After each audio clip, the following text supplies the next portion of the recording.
Wala ka bang time pumunta sa Bayad Center para magbayad ng iyong SSS? Hello, Minisan, konnichiwa, Malan here. Sa video na to, tuturuan ko nga pala kayo magbayad ng SSS gamit ang ating GCash. Open natin ang ating SSS portal, then mag-login tayo, biometric or via password, then click natin yung PRN, then contribution, then sa baba, create. After that, click natin yung member type. So, piliin natin yung voluntary. Then, sa application period, select natin kung anong month yung babayaran natin. May. So, dun sa 2, ganun din, 1 month. So, dun sa select premium, ako kasi 715 binabayaran ko. So, after that, generate PRN. After mo ma-generate yung PRN, lalabas siya. So, screenshot mo siya or save mo siya. Balik tayo sa GCash, then click Bills.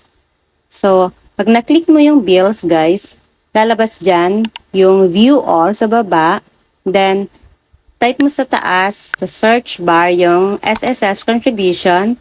Then, yung account type is PRN kasi yun yung babayaran natin. Then, enter mo dyan yung 12-digit na nakuha natin kanina. Yun yung tinatawag na PRN.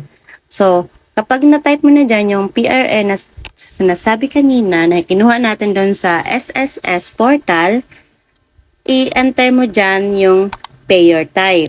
So, ano nga po tayo, voluntary tayo.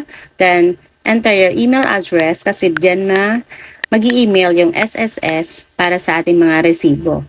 Pag okay na, confirm mo lang siya. Then, i-check mo siya kung okay. Then, ayan na yung resibo mo. So, yun lang. Bye!